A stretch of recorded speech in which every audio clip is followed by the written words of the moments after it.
반갑습니다. 오늘 거룩한 주일에 하나님을 사랑하고 예배하는 우리 모두에게 주 예수 그리스도의 은혜와 평화가 충만하시기를 간절히 기원합니다.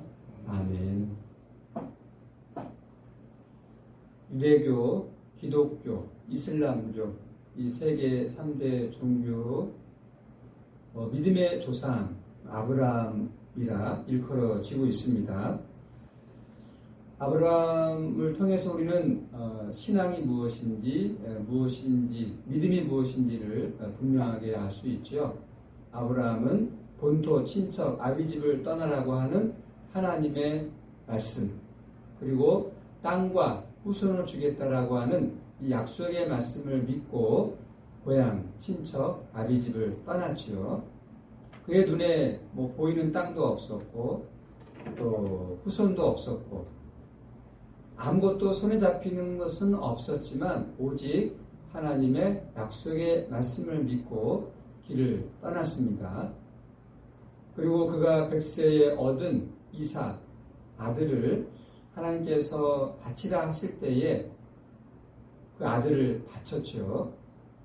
즉 하나님께서 은혜로 주신, 선물로 주신 그 아들을 믿을 것이냐, 아니면 그 선물을 주신 하나님을 믿을 것이냐라고 하는 이 하나님의 시험에서 아브라함은 이삭 아들을 선택하지 아니하고 그의 생명의 주인이신 그에게 아들을 주신 하나님을 선택했습니다. 믿음이라고 하는 것은 이렇게 온전히 하나님에게 모든 것을 의지하고 맡기는 것이 믿음이다, 신앙이다라고 하는 사실을 우리가 확인할 수 있습니다.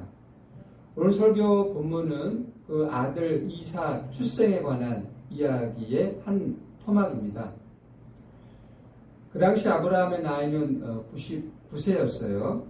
아브라함은 아내 사라의 몸종인 하갈이 있었잖아요. 하갈을 통해서 이미 이스마엘이라고 하는 아들을 얻었습니다. 아마 이때는 그 이스마엘의 나이가 10대 중반 정도 되었을 것입니다. 그 이스마엘을 아브라함은 상속자로 여기고 있었던 그때였는데 어느 날 여호와께서 아브라함에게 나타나셨다고 합니다. 3명의 나그네로 오셨습니다. 아브라함은 자신이 알고 있는 그 전통에 따라서 그 나그네들을 집에 모시고 극진하게 대접했습니다.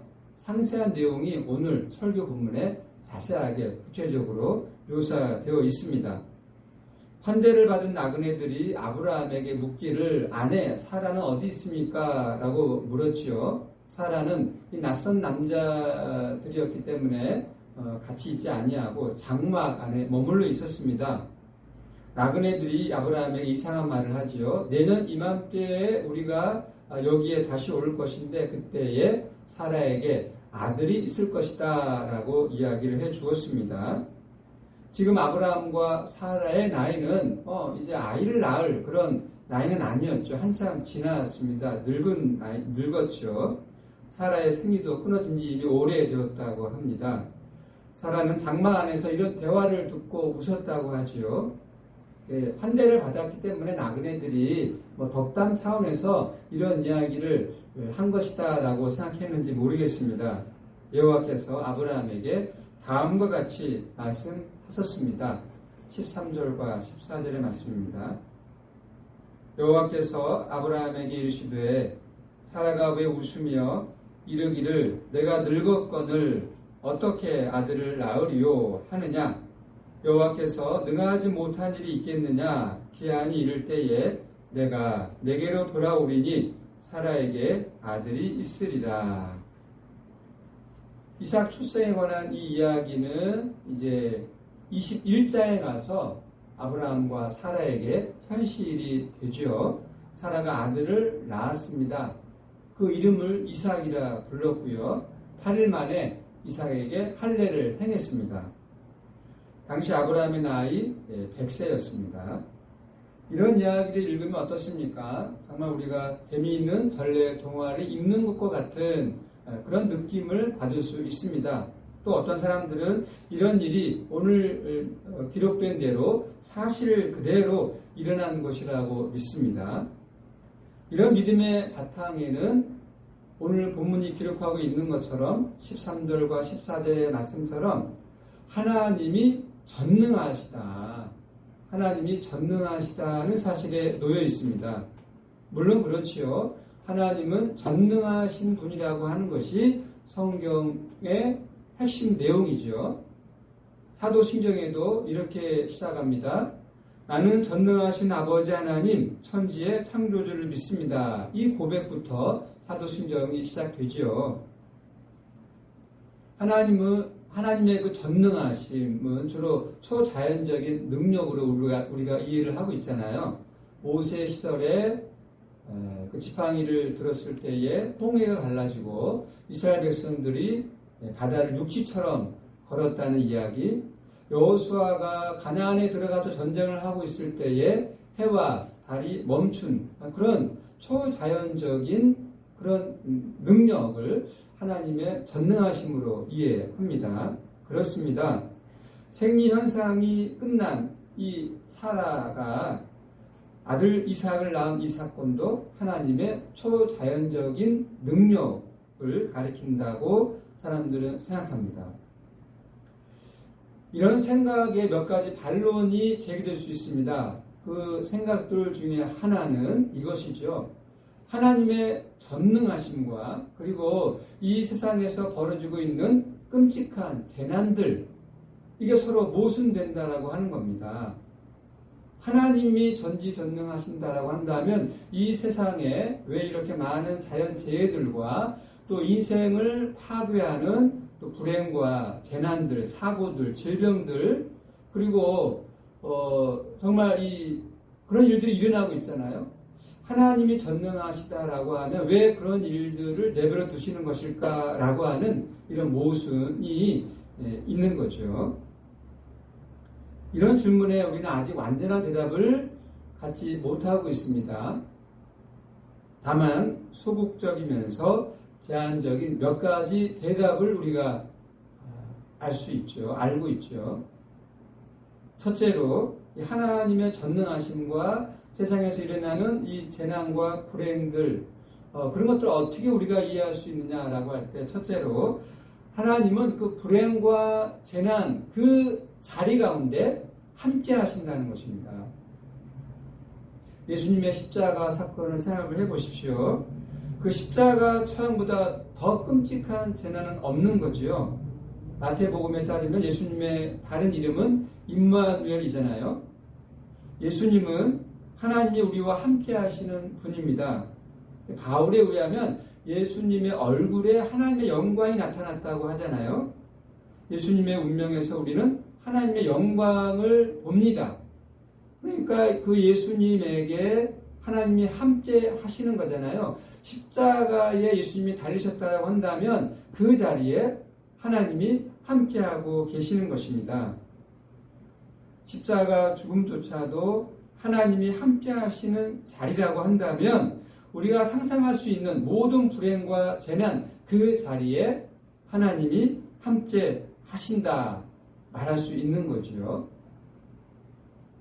그렇다고 해서 하나님이 함께 하시니까 그 어떤 재난과 불행도 대수롭지 않게 생각할 수 있다. 그런 의미는 아닙니다. 우리는 개인이나 민족에게 닥치는 이 재난과 불행에 저항해야 하는 거죠. 거기에도 하나님이 함께 하신다는 사실이 드러날 수 있도록 노력해야 합니다. 아무리 이런 노력을 기울여도 우리가 이해할 수 없는 재난과 불행은 계속해서 일어납니다. 개인적으로도 그렇죠. 그리고 민족적으로도 사회적으로도 그렇습니다. 하나님이 그 재난과 불행의 자리에 함께해 주시기를 기도하는 수밖에 없습니다. 재난과 불행의 그 자리에 하나님이 함께 하신다는 것이고, 둘째로는 부분적이고 일시적인 재난과 불행도 큰 틀에서 보면 하나님의 전능하심과 선하심 안에 포함되어 있는 거죠.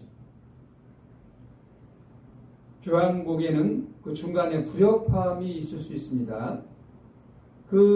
순간에만 들으면 그 불협화음이 좀 불편하게 들릴 수 있지만은 교향곡 전체로 보면 그 불협화음도 조화롭다 이야기할 수 있는 거예요. 아우구스티누스도 이와 비슷한 말을 했습니다. 악마저도 하나님의 그 통치 안에서는 선하게 사용될 수 있다라고 이야기를 했습니다. 물론 이런 설명으로 어떤 개인이 끔찍한 불행을 얼마든지 뚫고 나갈 수 있다라고 우리는 생각하지 않습니다. 그러나 방향만은 분명한 거죠. 하나님의 전능하심과 선하심을 절대적으로 신뢰한다면 지금 당장은 아니라고 하더라도 언젠가는 하나님의 선하심과 전능하심을 선명하게 깨닫게 될 것입니다. 셋째로, 하나님의 전능하심은 모든 일을 자기 마음대로 하는 폭군이나 독재자처럼 밀고 나간다는 그런 의미가 아니라 자기를 제한하심으로써 그리고 낮추심으로써 참된 능력을 행사하신다는 의미입니다. 하나님의 전능하심 우리가 이야기를 할 때 하나님은 전능하셔 그러니까 무슨 일인지 다 할 수 있지 그렇게 생각을 하는데 성경이 말하는 그 하나님의 전능하심은 그런 차원을 뛰어넘습니다. 우리 인간 차원에서 힘이 있으면 다 할 수 있지라고 생각을 하는데 하나님은 그 능력을 제한하신다는 거예요. 낮추신다라고 합니다. 빌립보서 2장 6절과 7절을 보면 이런 말씀이 있습니다. 그는 근본 하나님의 본체시나 하나님과 동등됨을 취할 것으로 여기지 아니하시고 오히려 자기를 비워 종의 형체를 가지사 사람들과 같이 되셨고 예수 그리스도가 죽기까지 복종하셨고 낮아지셨다라고 하는 거죠. 하나님과 그 영광이 같으신데 그분이 죽기까지 복종하시고 낮아지셨습니다. 그 십자가의 죽음까지 낮아지신 거죠. 이게 하나님의 전능하심이라고 하는 거예요. 그래서 하나님이 그를 지극히 높여 모든 이름 위에 뛰어난 이름을 주셨다. 빌립보서 2장 9절의 말씀입니다. 하나님이 인간이 되셔서 예수 그리스도로 오셨잖아요. 이게 낮아지심이거든요. 그렇게 하시는 분이 하나님의 능력이고 사랑입니다. 세상에서는 이런 하나님의 전능하심을 이해할 때 하나님이 낮아지신 것이 하나님의 능력을 제한하신 것이 전능하심이다라고 이야기할 때 세상 사람들은 이해를 못하는 거죠. 그런 말에 귀를 기울이지도 않습니다. 세상은 오히려 정치, 경제, 군사적인 차원에서 압도적인 힘을 갖고 있어야 그게 전능한 거지라고 이해를 할 뿐입니다. 그런 상징이 로마 제국이잖아요. 제국은 힘을 갖고 그 힘을 이제 팽창하고 이렇게 행사하지 않습니까? 로마 제국에 의해서 예수님은 십자가에 처형당하셨습니다. 그 십자가에 처형당한 그 예수님을 기독교에서는 정말 참된 승리자라고 이해했고 그렇게 주장했습니다. 하나님의 낮아지심이 전능입니다. 하나님의 전능하심과 세상에서 일어나고 있는 이 재난과 불행, 이 모순을 어떻게 우리가 이해를 해야 되느냐 세 가지 차원으로 말씀드린 거예요. 하나님은 그 재난과 불행 가운데 함께 하십니다. 그게 하나님의 능력이에요.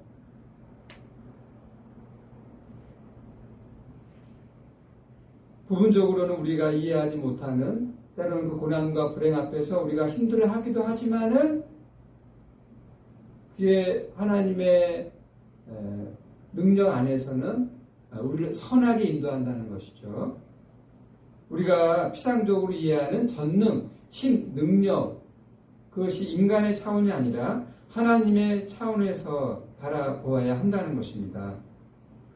오늘 설교 본문이 이야기하는 이 사라의 임신과 출산 이야기에서 중요한 관점은 이것입니다. 고대 이스라엘 사람들은 하나님을 인식하고 경험할 때 그 하나님을 어떤 하나님으로 인식했느냐? 못하실 일이 없는 하나님, 못하실 일이 없는 하나님으로 인식하고 경험했습니다.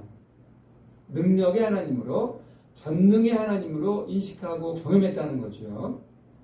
그렇다면 그런 인식과 경험이 오늘 우리의 현실에서는 어떻게 일어나고 있는지를 뚫어보는 것이 중요합니다. 인간의 삶이 근본에서 파괴되는 일이 자주 발생하고 있는 오늘의 이 현실 속에서 하나님을 믿는 우리는 여전히 그 하나님의 전능하심을 이야기하고 있는 이 성경의 중심 내용을 여전히 붙들고 삶의 중심으로 붙들고 살아갈 수 있을까요? 여전히 불행한 일들, 어려운 일들, 힘든 일들, 우리가 감당할 수 없는 일들이 일어나고 있는 이 현실 속에서 하나님의 전능하심을 우리가 믿고 살아갈 수 있느냐라는 질문입니다. 모든 사람들은 이 정신을 바짝 차리고 열심히 살아가는 것 같지만 실제로 매우 추상적으로 살아갑니다. 사람들은 부지런히 또 열심히 최선을 다해서 살아가면 그게 삶인 거야 라고 검사가 되는 것, 기업체 사장이 되는 것, 이런 것들이 나의 인생의 목표야 라고 정해놓고 그 꿈을 이루기 위해서 살아가는 젊은이들이 많을 것입니다. 예, 목표를 세우고 그 목표를 이루기 위해서 정말 열심히 부단히 노력하며 살아가는 것, 그것이 인생이야라고 생각한다는 거죠. 그러나 엄격하게 말하면 그것은 삶 자체가 아닌 거예요. 목표를 세우고 목표를 성취하는 것, 그것은 삶 자체가 아닌 겁니다. 좀 이해하기가 어려울 수도 있겠습니다. 그 목표가 이루어지면 그 다음은 무엇이 있는 거죠? 그 다음은 또 다른 목표를 계속해서 세우잖아요. 목표를 세우고 목표를 이루기 위해서 또 열심히 부단히 노력하고 그렇게 살아가는 것이 인생일까요? 목표를 이룬 사람도 있고 이루지 못한 사람도 있겠죠. 이 자본주의 체제에서는 모든 것들이 다 자본으로 통하잖아요. 그런 돈을 많이 내가 소유하면 다 되는 겁니까? 그 다음은 무엇이 남을까요? 잘 먹고 잘 사는 것이지, 그런 대답을 할 수 있겠습니다만은 이런 것들은 다 추상적인 겁니다. 우리는 그것들이 구체적인 인생이라고 생각을 하는데 성경은 그렇게 이야기하지 않아요. 목표 성취를 통해서 그 목표를 그렇게 정하고 성취한 사람들 중에 정말 나는 만족해, 목표를 성취했기 때문에 행복해라고 여기며 살아가는 사람들을 만나보신 적이 있으신지요? 겉으로 보면 만족해하고 행복해하는 것처럼 보이지만 실제로는 만족해하지 않습니다. 잠시 잠깐은 만족해할 수 있겠지만 금방 지나가고요. 또 다른 목표를 세우고 또 그렇게 살아가는 거거든요.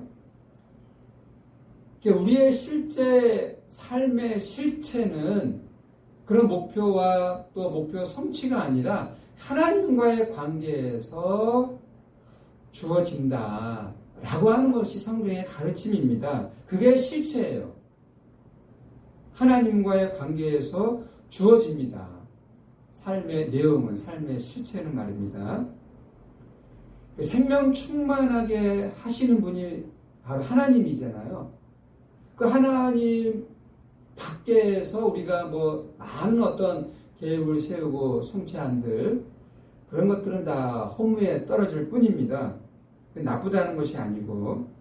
그래서 예수님은 말씀하셨잖아요. 우리가 무엇을 먹을까, 입을까, 마실까 염려하지 말고 하나님 나라와 그의 의를 구하며 살라 말씀하십니다.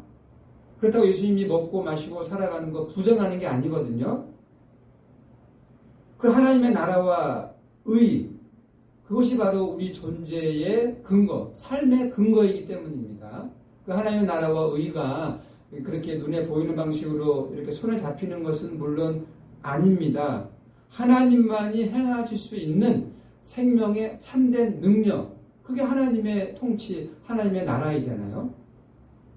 하나님의 통치는 생명의 통치인데 그것을 다르게 이야기하면 사랑이고 평화이고 안식이고 기쁨이고 감사이고 그게 다 하나님의 통치 안에 들어가 있을 때에 우리가 살면서 경험하는 것들인데 그게 삶의 실제 내용인 거예요.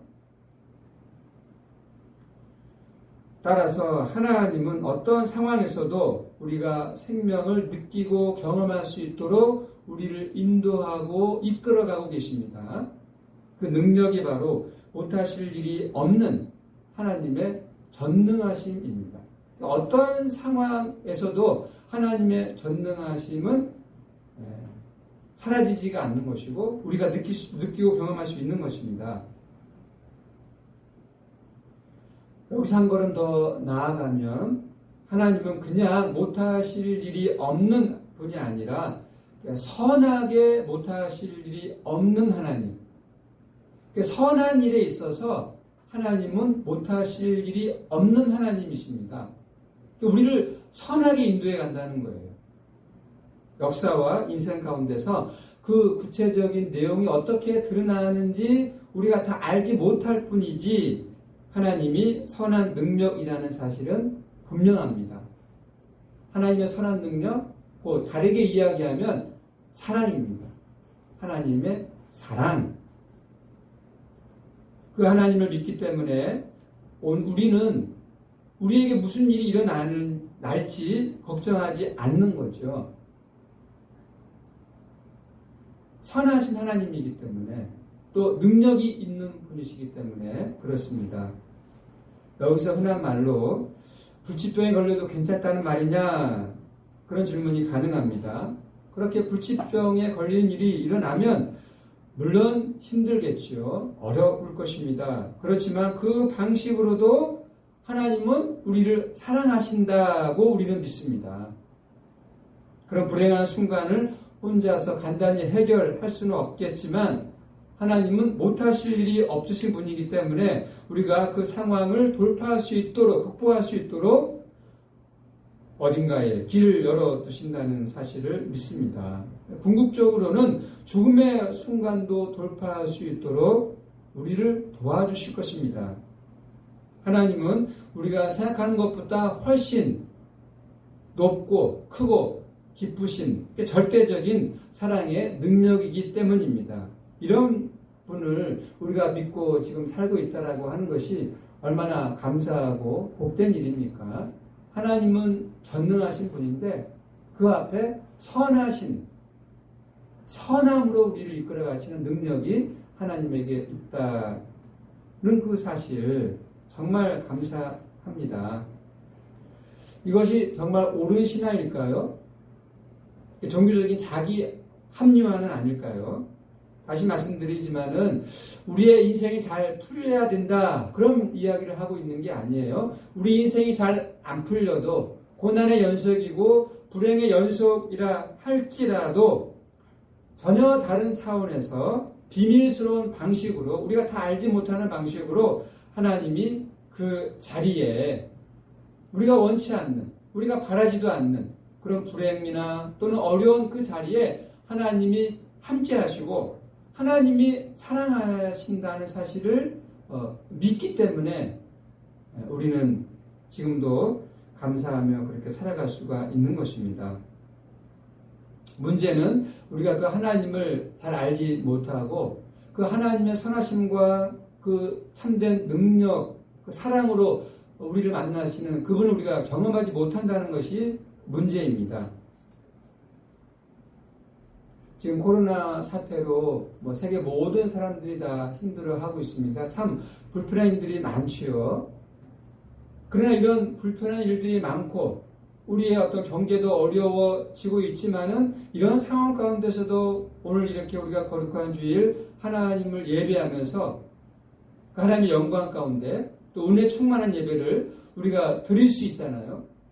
힘든 상황이지만은 어려운 상황이지만은 이렇게 하나님을 마음과 정성과 뜻을 다해서 예배를 드릴 수 있습니다. 하나님이 못하실 일이 없다는 증거가 아니겠습니까?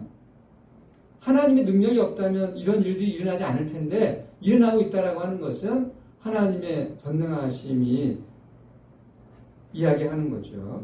일상생활도 마찬가지입니다. 자녀를 둔 부모들의 마음은 다 한결같습니다. 부모의 어떤 기대치대로 또 원하는 대로 이렇게 잘 자라주기를 원합니다만은 뭐 다 그런 기대나 또 수준에 못 미치는 일들도 많이 일어납니다. 그럼에도 불구하고 우리가 감사할 수 있는 것은 뭐 말씀을 부리는 자녀들이 있다 할지라도 정말 불치병에 걸리지 않는 것만으로도 감사하잖아요. 그러니까 감사할 조건들을 우리가 찾아보면 뭐 정말 무한합니다. 코로나 시대에 수입이 대폭 줄어든 분들도 있겠죠. 그렇지만 일용할 양식만으로 우리 영혼이 자유로울 수 있다라고 하는 이 사실을 아는 분들은 다 알 것입니다. 그렇습니다. 우리의 형편이 어떠하든지 간에 하나님은 못하실 일이 없는 분이십니다. 우리에게 선한 능력으로 함께 하십니다. 우리가 이런 사실을 놓치고 살기 때문에 하나님이 전능하시고 선하신 분 맞나 의심하며 살아가죠. 그렇게 살다 보니까 죽을 때까지 그렇게 살다 보니까 우리의 삶에 평안도 없고 안식도 없고 해방과 자유도 없는 것입니다. 이렇게 질문하실 분들이 있을지 모르겠습니다.